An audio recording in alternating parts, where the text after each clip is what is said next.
Good morning. Welcome to the third annual MSS München. We are very pleased to be joined by Trevor Luker, VP Information Security at a firm that I think Trevor might be able to disclose now. Franz Polenz, Chief Security Officer at Siemens Energy. Monika Hanses, Group Security Manager at AVANADE Deutschland. And David King, Regional Information Security Officer EMEA at Omnicom Media Group. You're all very welcome. I hope you're having a good morning. Yeah, good morning, everyone. Definitely morning. Perfect. Well, it's great to have you here. Obviously, we've got an action-packed day today, and we are combining physical security specialists and infosec security specialists. We're wondering about the top post order of tomorrow. We're wondering about the relationship with third parties. How can we improve it, make it more secure? I tell you what, let's start with you, Monika, and then I'll work my way around. Let's set the scene, because this is the first panel of the day, right? So we don't want to get in too far too quickly. Give us a flavor, if you will, of how your organization's security structure has changed as a result of the last 14 months. Ease us in gently. Gently, how it changed? Yeah, it was, at least in my company, we were so used to sit at the client side to work with them, and that was like immediately gone. So yes, we have to make ourselves more familiar with working remotely. For me personally, it was not a big challenge because I'm so used to work remotely. But yeah, besides all the technical challenges we had, our clients had, yeah, we should not forget about human touch in the whole situation. Like, yeah, you no longer sit together in meeting rooms. Everybody is sitting at home, like all of us most probably now. So it is a challenge. It was a challenge, and yeah, let's see how we continue from here, because I expect some changes that will not go back. So we will not go back to what was normal before COVID hit us. It's my expectation. And I would hope not, you know, because I'd hope that we can make some improvements. Whatever those improvements are, that's subjective and up for debate today. But I like that. Oh, okay. Trevor, welcome. How are you doing? Can you give us a flavor of your last 14 months and how digital transformation has changed things or not? Well, the core of our job as information security professionals obviously hasn't changed that much. If you like, the attack surface has changed radically. And I think one of the big things that came out of it for myself was just how quickly we had to react at the time. And to a very large degree, looking at some very large organizations, most of them did it very well. They treated it as a business emergency, which brings us back to some of the themes of the business IT type alignment. It became a business problem. And my experience dealing with CEOs, dealing with CISOs across various companies is it worked better than I would have expected if somebody had told me 2 years ago, we're going to have to do this in 6 months' time, say, let's plan for it. I think we'd have had all sorts of plans in place, and like all plans, when they meet reality, it all sort of gets thrown over the shoulder. And to be honest, I think the way that it happened, it was basically we've got to go from 5 days in the office to no days in the office in the next week, was probably the best way to do it. And I was really, really surprised, pleasantly surprised, just how well our industry as a whole reacted.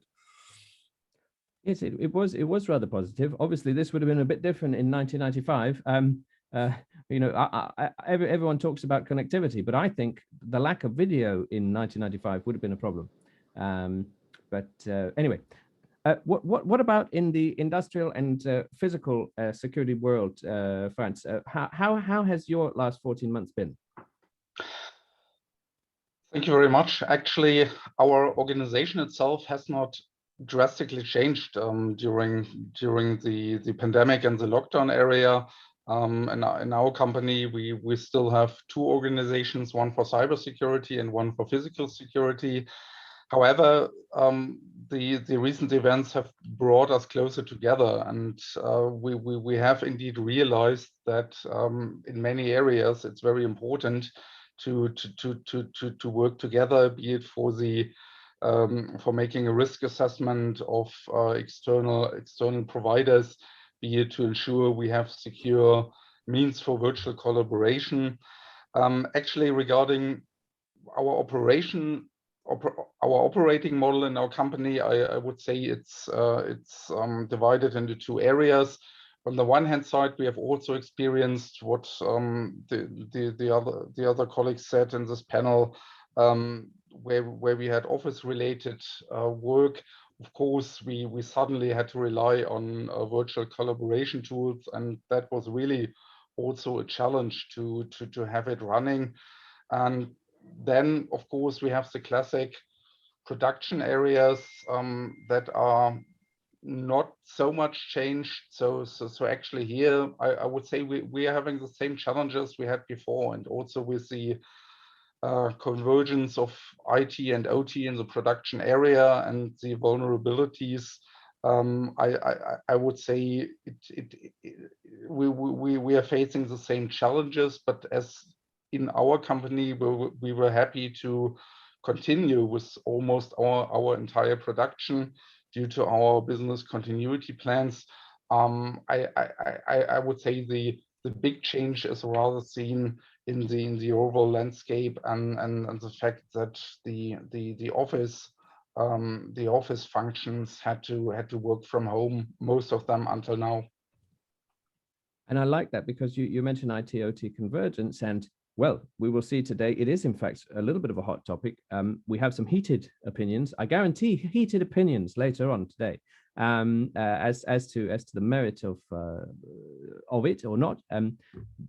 But whether or not there's a merit, convergence is perhaps unstoppable, and that's a difficult thing. David, welcome. On your side, I'd like to ask the same sort of question, but with a slant on, well, has all of this transformation made us lean on third parties more? Obviously, this event is all about working with third parties more securely, or not. So maybe that's a good angle. Yeah, thanks, Philip. I hope to think this panel is not going to be quite so aggressive with each other. No. Yeah, well, actually, I'd like to start with how things have changed for us over the last 14 months, because I think, like everybody else, our clients went through a lot of change, which obviously had a direct impact on us. I also think it's quite funny how we, as sort of IT and information security professionals, have been saying for 10 years that we can work from home and do video conferencing and stuff like that. And when we had to, there was always pushback from management about how difficult it would be to manage. But when we had to, they kind of went with it. But I would say that we've actually spent the last probably 12 months of the last 14 months putting right the things that we should have got right the first time around, which may be Trevor's point. We managed to do it very successfully, very quickly, but after we did it, we thought we didn't really do that the best way we could have done. So that the ability to have planned it better, we might still be procrastinating now about how the best way to do it would be, and we might not even be there yet. And that, going to your point now, yes, it has made us lean on third parties more. We want to have less people in our offices. We want to have less office space. As how can we use some of the things that we've had? We've seen a consolidation of our third party, our suppliers. So we're leaning more heavily on the ones that are more capable. Whereas before we would have maybe 10 or 15 other security providers there. We've consolidated that set down to the ones we trust, the ones that have been able to demonstrate better leadership through the situation. The ones that have been able to pivot their solutions to dealing with this new landscape that we find ourselves in. We're just discussing the return to work for many of our offices. Some have already gone back part-time, but with that we would have scaled down our footprint probably to about 2/3 across the region that we were before. So we've effectively lost 1/3 of our office space. And that obviously means we've still got the same number of people, or largely the same number of people. That means that hot desking and flexible working will become the norm. Therefore, the tools we have to support those remote workers has changed slightly, and the people that we need to lean on to support those tools has changed. So we are leaning more on our third parties, and it has been the ones that can demonstrate they're keeping up with, with GDPR. You have to be, state of the art is often quoted. That organizational and technical skills is always there. State of the art is always there. So we're looking at partners that can deliver that quality of service, and they're the ones we've started to have many more conversations with and build much better relationships with it, as opposed to just being a supplier. They are now becoming proper partners and sort of integrating in with our applications, our processes. It's kind of like a full-on service now, and we kind of almost regard them as a practice within our own organization. And I'm sure they'd be pleased to hear that, because one of the challenges has been how culturally can we be one team. Different departments, of course, lines of responsibility, but one team. And that team building, Monika, let's go to you. Obviously, home working is nothing new, right? People have been home working for ages, but how has this reliance on the third party changed that relationship? Because now everybody is remote, so obviously it doesn't matter, or maybe it still does, that distinction. I think it's so. I'm like a third party person all the time with my clients. So yeah, we get all these questions. How can we secure that? How can we talk and interact in a secure way? How can we do that? Which before, yeah, we all had these conference calls all day long, at least most of us, maybe from the office, maybe from home, from everywhere. But and now the questions are getting more serious. So how can we even secure what we do at the moment? And I'm now in a video call, not supported, for example, by our corporate policies. So I need to get an exception that I can use it. Okay. So, but that is for sure related to products my company is using to implement. So it's a question on security. Of course, it's also a question on the products you use. So that comes more regularly. It's like every day that I have to explain, yeah, I think it's because of the products we sell that our products are safe. We can prove it, but the questions are now more regularly, especially when we talk about how do we interact with each other. So, but as I said in the beginning, yeah, we also need to have like this human factor. So you need to explain that, not sitting to the person in one room. You need to explain that over the tools you use, that the tool you use is safe. That is tricky, and I have noticed over the past 14 months, every country has its darling platform. Some companies banned Teams, and some only use WebEx, and some don't know about Zoom. And anyway, I think the audience will sympathize with you. Trevor, if you go to you next, let's have a look at this relationship between the third party and the end customer. Apparently, I'm not allowed to say end user anymore. Is there a gap between the business skills of the end customer and the business skills of the third party? In that, is there a mismatch, and how could we solve that if that is the case? The short answer is yes, there is, very much. I think what's happened, certainly in my personal experience, is I've become very much more aware of third-party relationships, which were almost sort of tacitly accepted previously. But some of the sort of major events that have happened through third-party compromise, etc., has made it very much more front of mind with, if you like, the business leaders of an organization. And the best third-party suppliers, let's come back to some things that David was mentioning, who've demonstrated resilience, robustness, and just generally have leaned into the problem of demonstrating that they are and can be a reliable business partner going down the track. That has been a major criteria when we've been selecting them, for instance, renewing contracts and so forth. That it's been a sorting out for a lot of companies, I believe. And it's certainly from my perspective, I've started looking a lot more at, for instance, things like for a cloud provider, SOC 2 compliance, ISO compliance, putting processes in place to not just verify that a company is compliant, if you like, when you sign the contract, but you do it every year. So that if you like, those sort of regular compliance things, which as a techo, because I am a techo at heart, I generally sort of avoid it, have suddenly become a real business issue. We have to do that. And every company, I think, that's at this conference today, we're not just users of third parties. The chances are we're part of other companies' third-party supply chain too. So we owe it as a duty of care to our customers, not users, customers, to do the same thing and to be able to prove these sort of things. So I found that gap between if you come traditional IT, traditional CISO type work, and demonstrating that the business is resilient, robust, and can be relied on has become much narrower. And I think that's a good thing. That's all I'd like to add.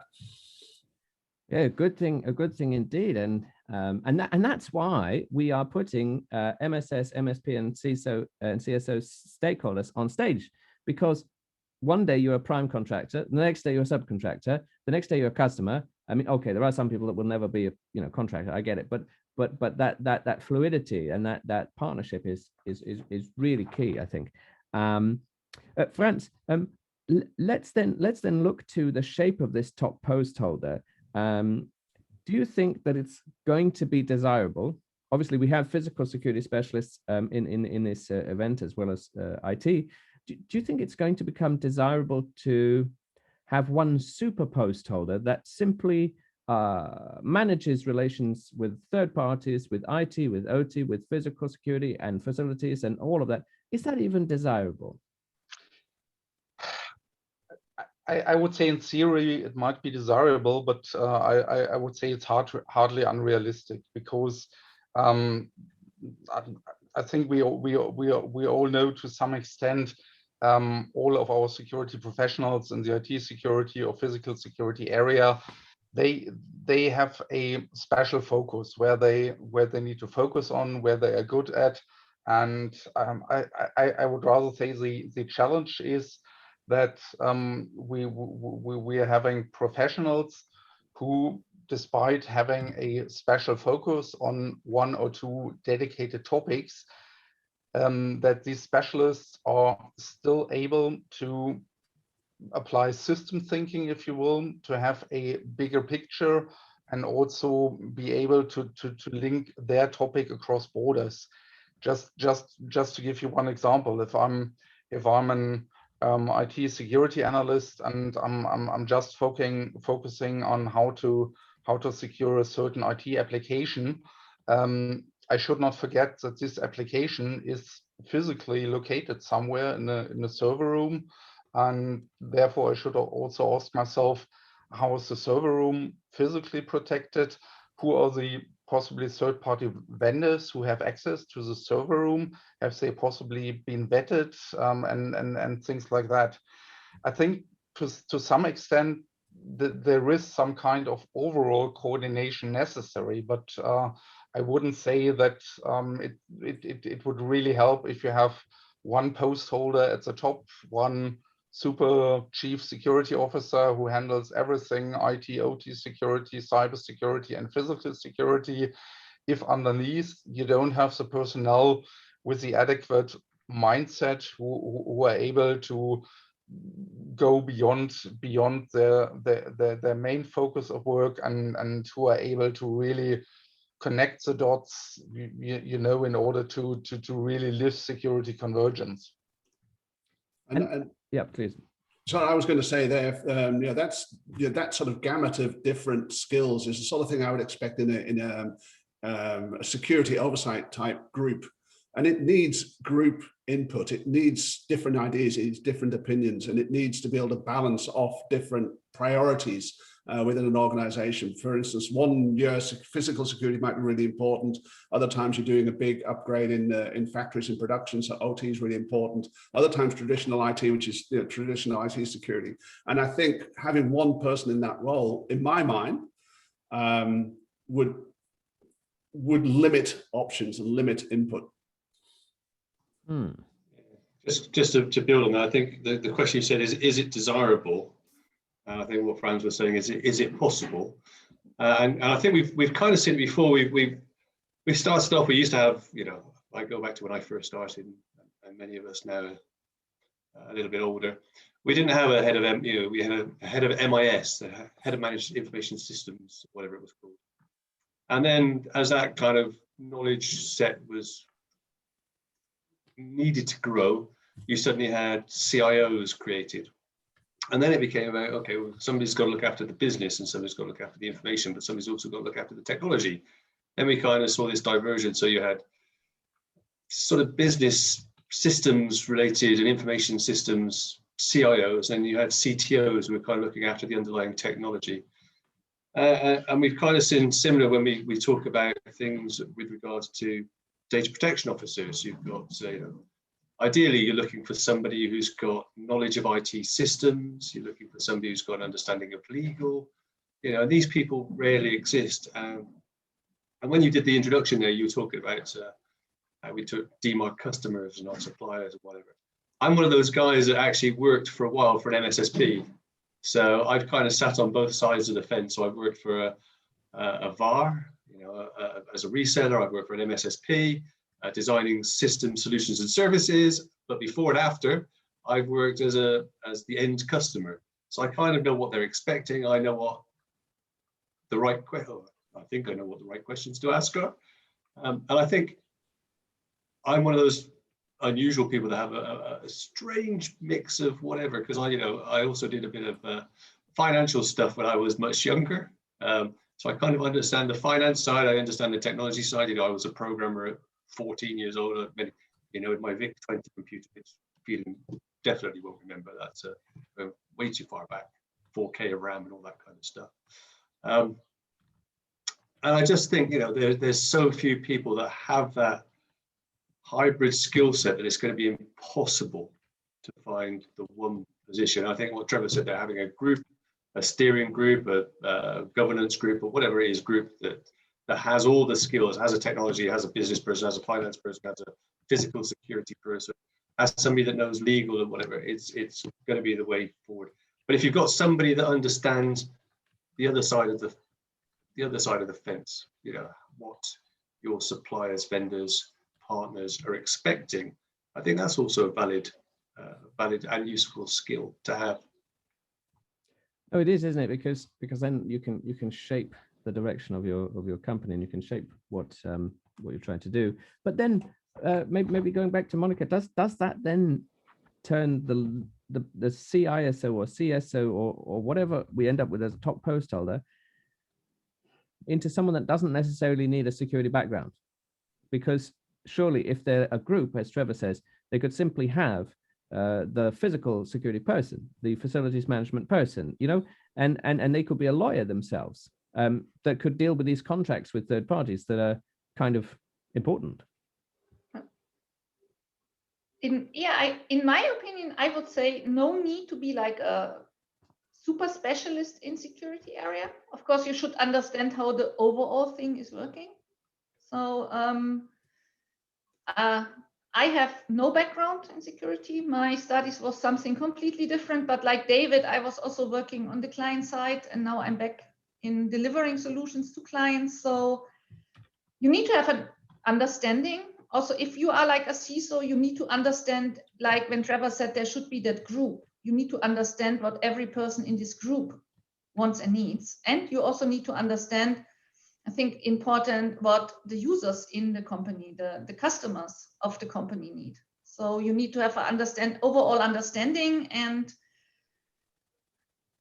therefore I don't think you need to be a security engineer, but correct me if I'm wrong in this group. So that is, for me, you need so many people skills. You should have an understanding of technology, for sure, you need that.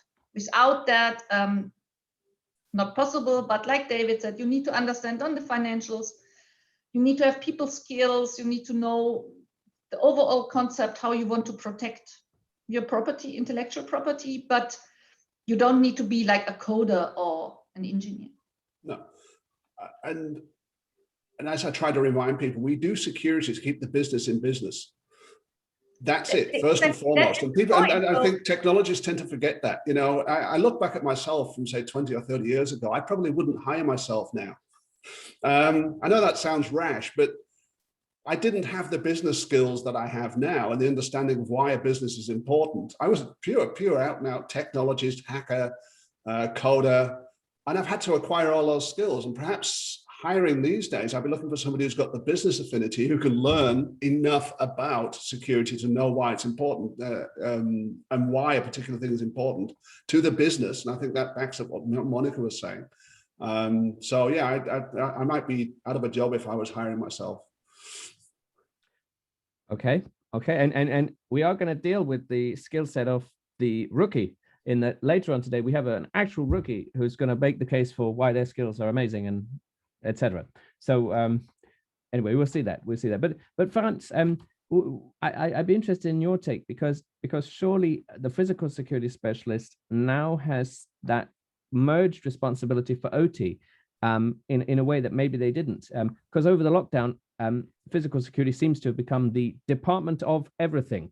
And no one is in the office. You're going to do it. Is that real? Is that the case? To some extent it is, and I think this is a very good example where also our relation with third-party providers is very important, because in our company we rarely have our own security personnel at sites.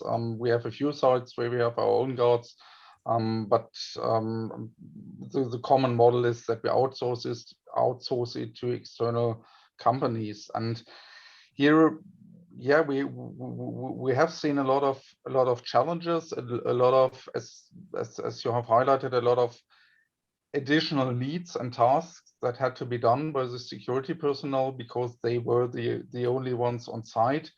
And it also underlines why it is very important to have good relations with your third-party provider, be it in the IT security or physical security arena.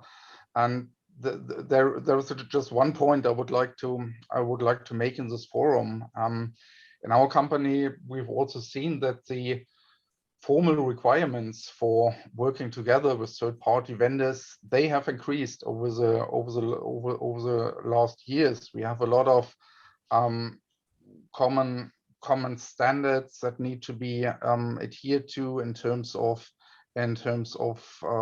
data privacy, in terms of IT security. But I think there is one important point when you work together with third parties.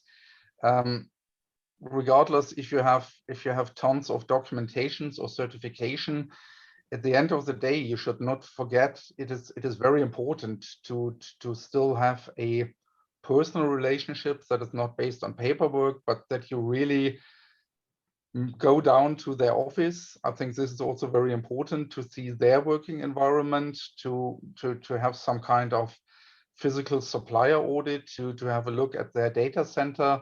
And this, honestly speaking, is something that is obviously challenging in the COVID-19 times, meaning on the one hand side, we have the need for an extended cooperation with external providers, but in many cases, we cannot reach this level of interaction or trust that we ideally would have due to the corona restrictions.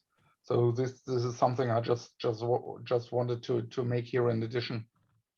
No, please. No, that is really good, and of course it paints a picture of convergence over the last 14 months. And in convergence doesn't have to mean making you the same as everyone else. It just means working more effectively together. David, we've got a question in the audience. Let me perhaps put it in there. I can see Andre is already in the audience. Hello, Andre. A question from Kuram says, the lack of skill issue has been there since the last 12 years. They've been in this field. What can be done? What are we doing as a group to maybe get the grassroots to set this up for the future? And perhaps we could tie that into, are academic qualifications even relevant to, I mean, obviously this is a German event, so this will be very grating on people's ears, but are academic qualifications even any use in today's cybersecurity world, for example? It's always a good starting point, isn't it? An academic qualification. It shows you've got the ability to learn, but I think Trevor said earlier, and I wrote it down as attitude versus aptitude, and the way we kind of taking business people and giving them technology skills is sometimes easier than taking technology people and giving them business skills. For sure. Yeah, because people that understand technology, they kind of think, I won't say they're quite narrow-minded, but they have a mind that works in a particular way, usually. This is a very huge generalization, but technology people tend to be very logical people. They kind of see things as black and white, steps 1, 2, 3, 4, 5. Business people tend to look at things from a collective whole first, and then they're able to drill down the other way around. So I think it's easy if you find people that have the right attitude and a certain aptitude, it's relatively easy to bring them up to the required skill level. Historically, we've always kind of looked at within our IT community to find the next information security professionals, because we've always built on it from a sort of, we introduce technology tools just to help us with security features. So we try and teach the IT people more about security. I've got some good examples of that. One of the guys that I work very closely with, he was effectively a help desk manager. I said, you want to start doing these kind of things. You've got that kind of, I think you have that kind of brain mentality. I think you'll make the perfect security auditor. And I kind of give him a bit of a nudge and a steer. And now he works with me. He's just completed his master's in information security, and he's doing his audit exams and stuff like that. So he's a really good, and that kind of goes through to Kurum's point. I think if we can identify some people within our own organization, and not necessarily always from the IT side. Now we're kind of looking at our business analysts and saying, is there an opportunity to give maybe some of our business analysts some of those security skills, because obviously they're coming from a business side of things. They understand that process element. How can we embed security into what they do? And the other thing we're looking at is, security champions. So not just for the technology people, the information security people, but also for all of our end customers. I like that. But I think academic is a good place to start because it shows a certain level of aptitude. Although everyone would love a sysadmin on their side, just saying, but Monika, so you were going to you're going to say? I just had the discussion because we have these recruiting teams, and there are a lot of events. And as I'm in Munich, at least near Munich, we have these events at LMU with our recruiting teams. And I just was talking to our internal teams saying, hey, what people are you talking to at the university? And it starts there to open up our minds, not only to look at people studying science. I said, no, look around. Maybe our next security person is currently studying, I don't know, theology, psychology, languages, whatsoever, because that's what we said. So yeah, you need maybe a certain skill set, like thinking, getting solutions on your own. That's what you learn in university, what you should learn, but you also learn that when you study languages or something else. So it starts there, not to walk like this into when you hire people, young people from university. We need to open up to everybody who's graduating, if they are interested, because like you said, yeah, it's easier to learn a bit of technology than getting the technologist learning too much about the business. So that's right. And in the audience, Mike says realistically he hears about the skills gap and still wonders if the right pay for the profile is also an issue. He gets into a lot of discussions about do you have a PhD and work for the salary of an entry student? Is this perception valid or not? Trevor, would you like to take that one?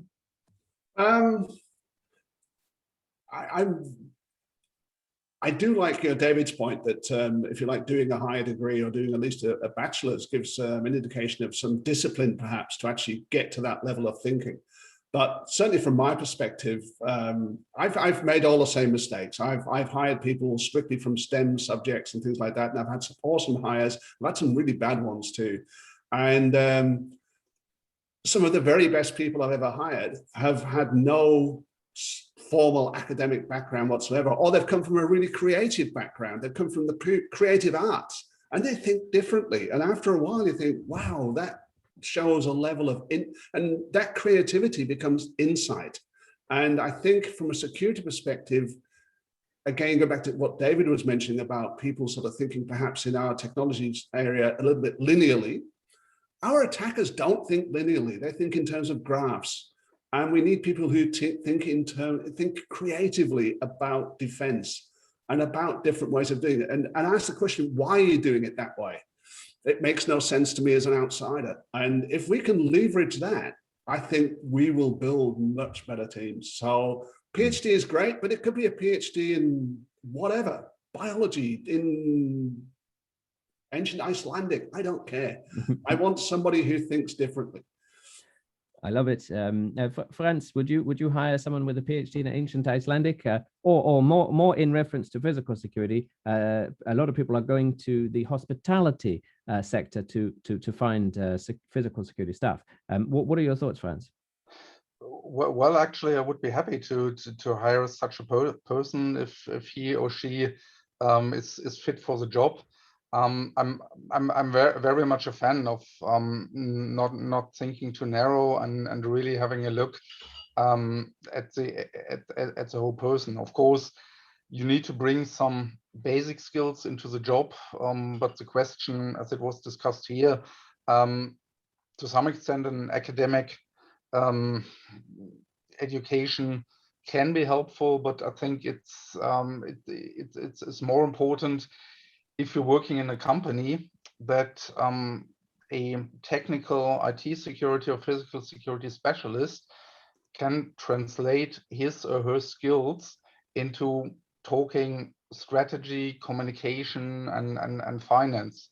So I think this is more important, that our personnel has an understanding what the business does and how we can help the business, because I think this might be different when you work within big corporations and you're not working in research or for university or for state authorities. So I had many encounters where I saw that actually when a specialist talks to a business colleague and both talk about risk management, there is a total different perception, because a specialist rather sees risk from a merely technical perspective, while the colleague from the business sees it more from a risk/opportunity perspective, from an entrepreneurial perspective. So what I'm saying is that these translation skills, those I would say are the core skills that a person needs to bring. And then I don't care if the person has it because he or she has a PhD in computer science, in Latin or whatsoever. It just needs to fit, and it's more again coming back to, I would say, three factors. Yes, baseline knowledge is necessary on the subject, the ideal mindset, and the ability to learn, to grow, and to extend your horizon when you're working in the company. I like it, but well, fantastic. And you know, these questions are keep on coming. Kuram's asking us about sexy topics, and you know, it's good that we're getting our creative thought flowing. But we are now out of time, which is a mark of a great panel, I think, that we want to continue it. Well, please stay for as much of the day as you can, but please give David, Monika, Franz, and Trevor a big virtual round of applause for being our great opening panelists. Thanks, everyone. It was good. Thanks all. Thank you. Thank you. We will see you in the audience. Bye-bye. See you soon. Perfect. And yes, please keep your comments coming. I will endeavor to be your champion. I get them in and make sure that we get everything done. So please keep that coming. Now, obviously, we are very grateful to be supported for the third time by ACMEO this year, ACMEO Infinigate. In our next presentation, we're going to look at the secure MSP of tomorrow. It will be a German presentation, and I am very, very pleased to welcome our next speaker to the stage.